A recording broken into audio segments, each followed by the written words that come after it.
My name is Ruby Tuesday. Yay. Except when I'm getting dressed up as Mick Jagger. My real name is Tsaurah Litzky, and when I was here at the first of these events, I read this piece, how I got my apartment, but I only read half because it's all the time that I was given. So there was so much interest in knowing what actually happened, how I finally got my apartment in Brooklyn, in what is now known as Dumbo, which we just call Dumb, in what is now known as Dumbo. So this is the second part. To summarize part one, for those of you who were not here, it was 1966. I was at the Easter Bean at Central Park. I met a guy, an artist, and we fell in love. I quit my job. We bought a van, a Kathryn Adisman van at auction. We set off across country smoking dope all the way. It was a miracle that we got to Santa Fe, which is where he was from. We had many exotic adventures, which I'm not going to talk to you about here. You can read the book. But this is right now, right here, where part two begins. We got out for the coast. I panhandled in Golden Gate Park while he sat drawing in the back of the truck. A friend of his rented us a room in his pad in the Mission. I scavenged for our dinners in the dumpsters outside the Grand Union, where I met other stone gleaners, gatherers for their tribes. He got a job as a shipping clerk. He spent his pay on rent and more drugs. He shaved off all my pubic hair, then all his pubic hair, and we fucked as innocents. We were happy. When the hair grew back, he shaved us again. Then he lost his job.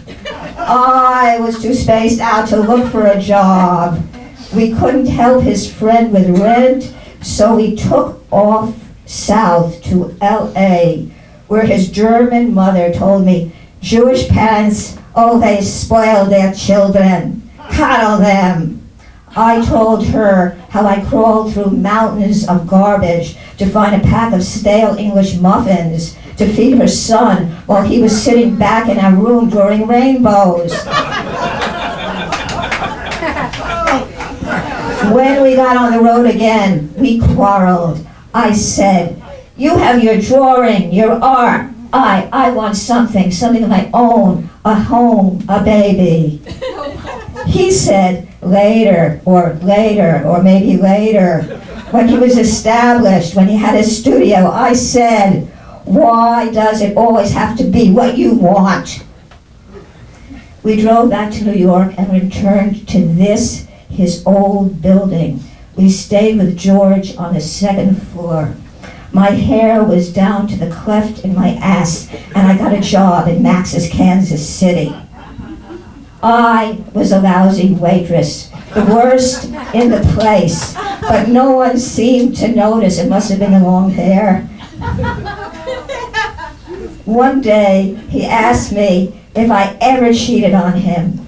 I don't know why, but I made up a long lie about how I met a guy named Brian when I was scavenging in the dumpsters.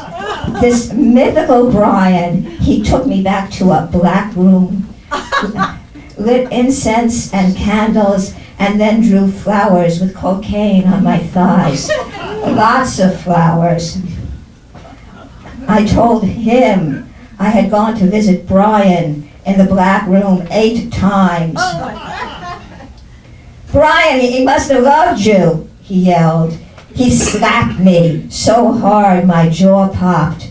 When I came home from work at 3 a.m. the next morning, he was gone. Later I learned he went across the street to the building owned by John the sculptor, gave him 3 blowjobs, and borrowed $200.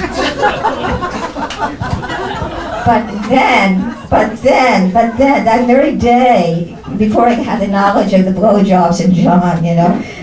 That very day, Franklin, the guy who lived on the top floor here, told me he was moving to Prague to live with his lover, Itel. He sold me the key to this apartment with everything in it, and I've been living there for 48 years. For $75. In those days, we had this thing like key money. So you would pass on an apartment like that by just giving someone some money. They gave you the key. But the local mafia who owned the building thought I was a runaway girl, and they took me under their protection, so they gave me a lease, which I've had all these years. Okay. Now, I still don't know why I told that lie. Maybe because I know, as all us children of the 60s know, there are no accidents.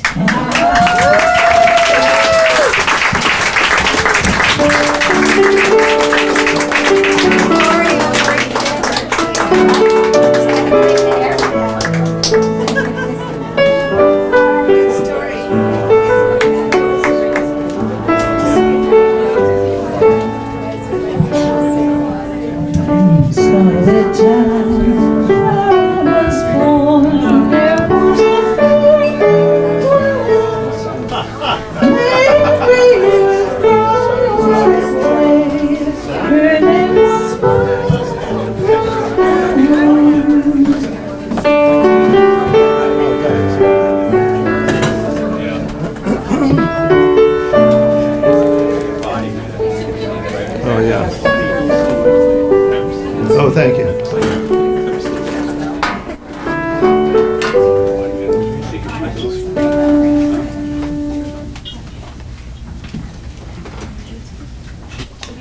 First of all, I have a map of Florence, if anyone would like it. I found it on my way here. 60s Florence? Second of all, I'm going to start with a small flutophone solo. This is called The Spirit of the 60s.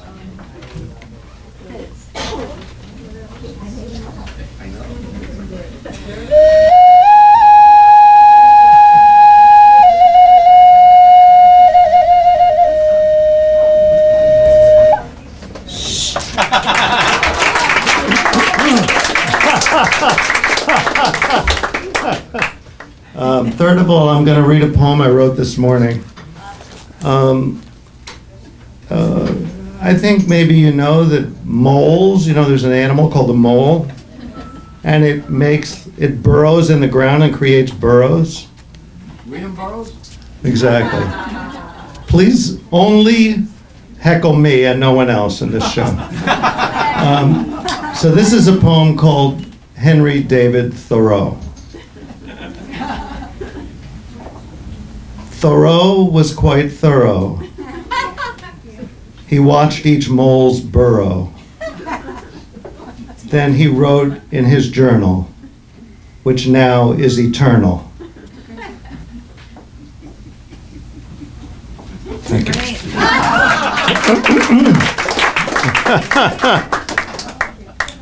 This is a poem called My Religion. You can have Jesus, I'll take Malcom X. All right.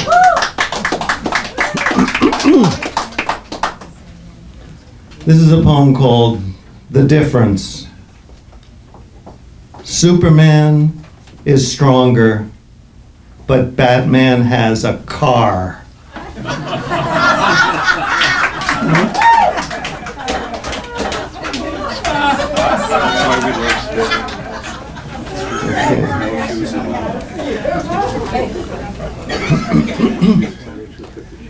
This is a poem called Burger King Karma. I bought French fries at Burger King, and they gave me free packets of ketchup, pepper, and salt. To thank them for their kindness, I wrote this poem.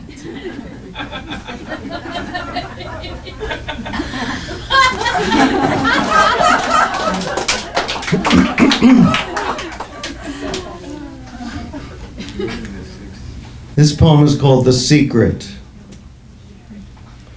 This poem is so avant-garde, it appears completely mundane.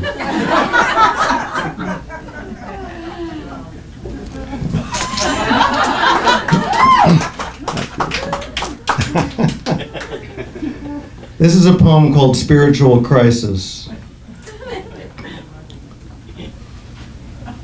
I'm torn between the way of pizza and the path of lo mein.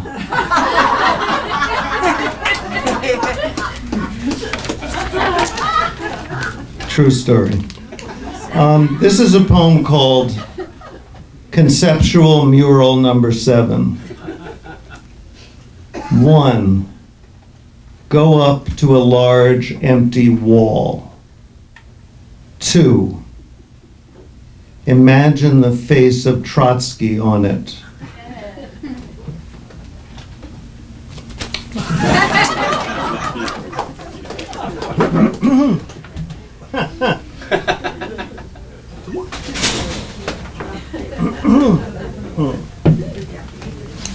So now I'm going to read some of my bumper sticker slogans. If thought is outlawed, only outlaws will have thoughts.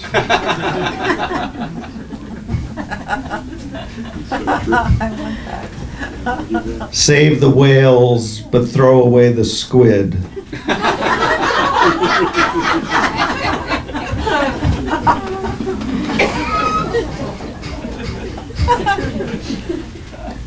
Capitalism ruined strawberries.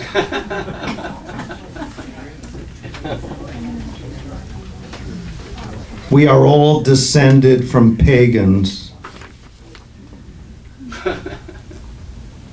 Our mission, to go boldly where no van has gone before.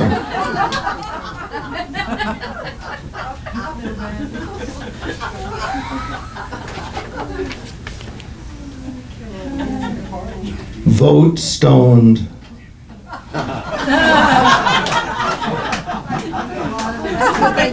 Many did. Don't go stone. We need something Stay home new. stone. UFOs gave me ESP.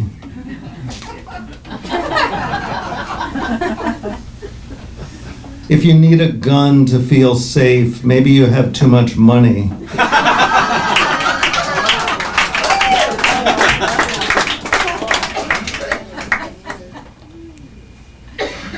I believe the Bible literally because I can't handle ambiguity. My child is an honor student, I forget where.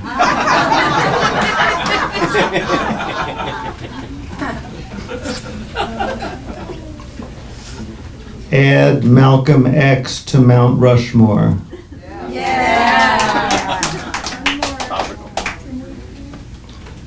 America, where workaholics marry shopaholics. Hi, Sparrow. Just cut to your finale, if you don't mind. Thank you. You're welcome. I appreciate your poem. Barbie has had plastic surgery. Thank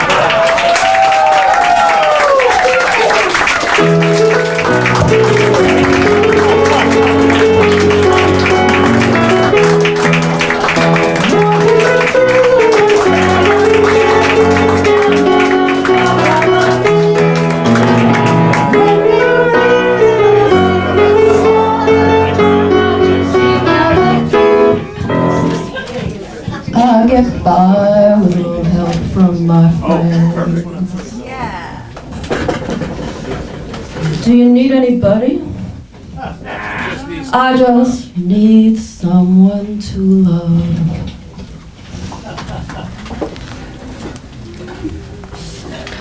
I am not Medgar Evers, and I am not Kate Millett, and I did not march to Montgomery, Alabama. I played mahjong in Mill Basin, and I marched in Brooklyn.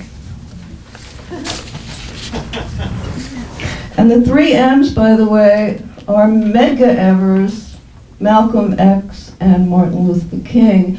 And Kennedy actually didn't support the civil rights movement, and he refused Lorraine Hansberry's plea to help desegregate a school in the South, which is documented in I Am Not Your Negro. Anybody seen it? Yes. Great film.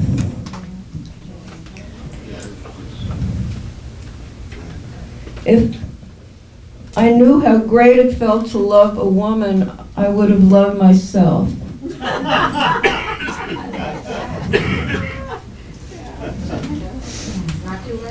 Kate Millett said, speaking of Kate Millett, as we have been all evening, we lived in a great hurry, full of political hope and intensity and social experiment. So it's 2 short poems. L-shaped room, title pumped from the book. She lies in an L-shaped room in which sentences shaped as lesbians laugh at the moment they mount one another.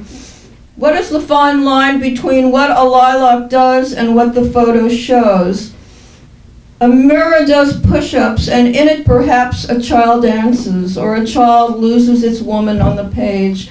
Perhaps the image is a subterfuge for fingers and higher words. A mirror does push-ups, and in it a child dances, fearsome and unafraid. It also records the sadness of a wind-up doll and a paragraph with no voice. The lilac is wild, the photo shows it. It grows in an L-shaped room, its leaves shaped as lesbians who mount each other and laugh. And the second poem is called Hermaphroditic Garter. Hermaphroditic Garter. I flip a coin in the air to see which sex I will be today. It comes up boy, so I will not wear lace, or do the dance of the 7 veils, or hold your rod in my hand, or swear to, but wait. Perhaps you still want to pin me up against the wall, sort out my coyness and my boyness, howl at me to come to you so you can hold me in your hand. Your fake honey, your Cupid doll with its own kind of erection. Happy 60s. Oh, and Betty Friedan, even if some people think she's a sellout, let's mention her too. All right.